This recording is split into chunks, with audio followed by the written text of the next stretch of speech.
Good afternoon, this is the Mainly Digger, and this video is about DJI.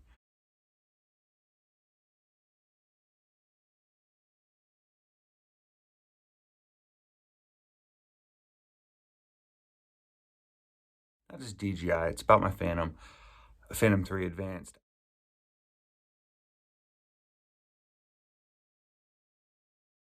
I crashed it, and I was worried for a while. Well, I wondered why I crashed it, because I did everything, I did all the calibrations, I did everything correct, and it still crashed, like it still lost connection. And it's because it was cold. Everything was calibrated. I don't understand why or how it lost connection. I was talking to somebody and was like, did you read the DJI, or did you look on the DJI app? They have instructions.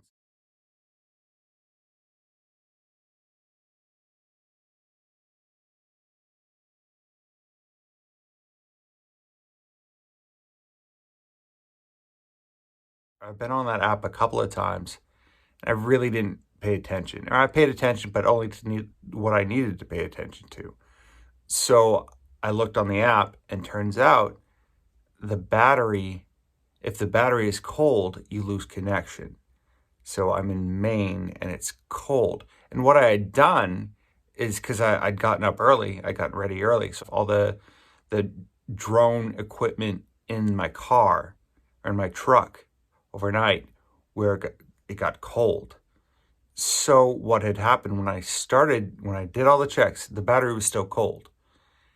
And when it started to fly, it flew, but it lost connection.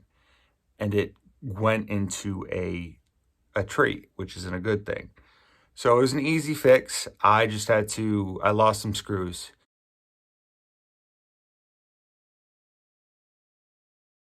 So to buy some screws, and it led me down this road to look into the DJI app a little bit more and understand the product that's been put out. Understand the Phantom a little bit more. This video is a beginner's guide to DJI and the Phantom in general. DJI drones, mainly they go out. So this is the power button. These are the indicator lights. They indicate if the remote control is on. You're gonna press until you see the lights, and then you're gonna press it again until it makes a noise. So because I'm a genius and didn't download the video of me turning on the drone, this is a battery, an intelligent battery for a Phantom. It is same thing. You press the button once until it beeps, and then you press and hold the button for a minute until the lights turn on. After you turn on both the remote control and your drone, you need to go to the app. If you haven't downloaded it, it's free. There's multiple different DJI apps out there for different products.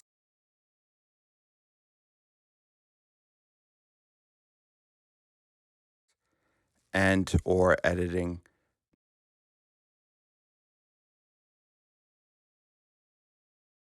They're very good apps because they explain how to do things. And that's, for someone like me who's new to drones and DJI, that is an amazing thing.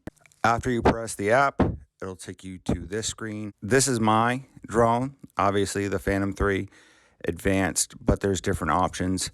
You can choose what product that you have.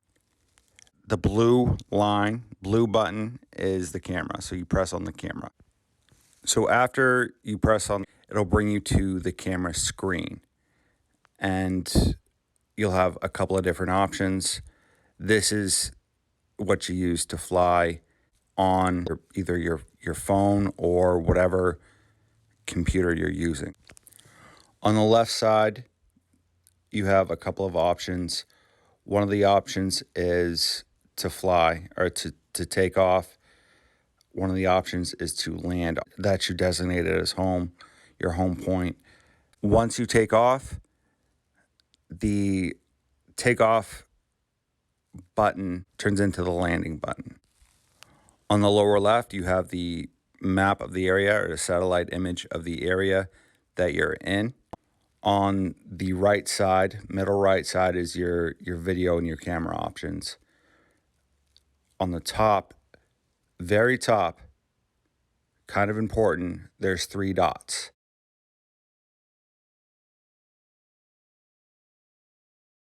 That is your settings for your drone, for control of the drone. Very important. Next to that is the battery power of the actual drone and the controller, how much satellite coverage that you have. Very important information, all needed. This is my drone sitting on my kitchen table looking outside. So it's not the best view. It's for a reason. The 3 dot, the settings or manual settings, or to adjust the settings, very important. So if you just get your drone and it shows up, and I received my drone, my DJI drone, my Phantom,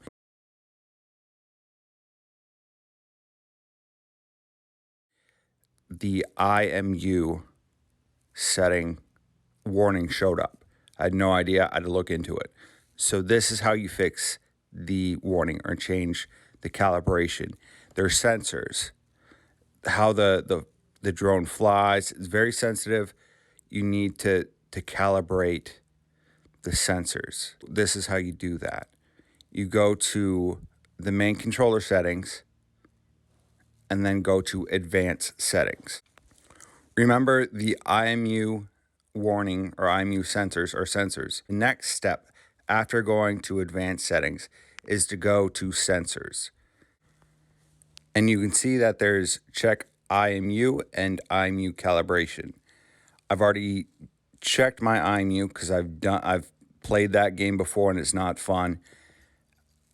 The IMU calibration, you press the calibration and it asks you to a level surface so it can calibrate everything. Distance, it calibrates everything.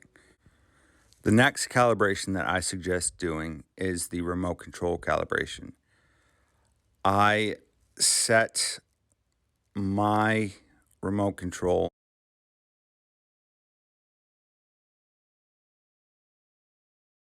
I've already set my remote control to the drone itself, but you can recalibrate the remote control by going to the main settings, or not even that. You don't have to go back to the main settings. You just go to the icon that looks like a remote control.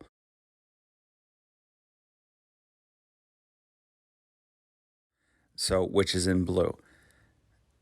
So it'll take you to these settings right here, which are the remote control settings. So you can recalibrate your remote control, or you can choose what stick mode it is, how your sticks work. You click on stick mode, and these are the different modes. 1, 2, 3. There's 4. You can customize it. This is how my drone is set up. So something else you need to check before you start flying your drone. It is if it's in beginner mode. If you want it in beginner mode, then leave it in beginner mode. But you need to go to main control settings or main controller settings and check the altitude, the flight altitude, or the max flight altitude and max flight distance. In beginner mode, they're both set at 98 meters. This is set at, for whatever I was doing at the time or wanted to do, 120 meters for the altitude, and distance was 480 meters. For whatever I was doing, I forgot what I was doing.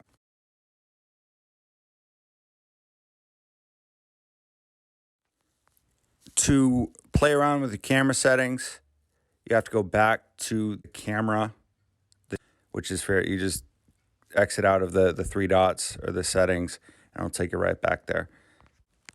I currently have the camera set on video. To change that, you have to go above the red button and tell it to swap to camera. Fairly easy, not that hard. The red dot is clearly the go button, the start button. And below that is the settings. The settings, I love playing with the settings. So that's what we're going to go over. If you have a drone that can take video footage and photos, you want to make the video and photos look good, or at least I do. To do that, you have to go to the setting, because my videos and my photos weren't looking that good, and I wanted to know why. So I researched it, and this is why, or this is how you make those look better. You go to settings, which is below the red button, the start button, and you start. This is where you change it. So you check your shutter speed. I can't, off the top of my head, I can't think of the correct shutter speed, but this is where you change that. This is the video or photo settings. I'm going to talk about these a little bit because this is cool to me. I've never done anything like this or researched anything like this. So this is where you change your photo. This is how, not change, but you put different functions on your photo. Not gonna lie, I had to look at what a histogram was and what DJI used it for. It is to give the operator an understanding of a visual example of exposure. So if you look up to the upper left, you'll see a graph, and that is the histogram. That's just cool. The overexposure warning is just an awesome. That's so helpful. It's overexposure is where there's too much light.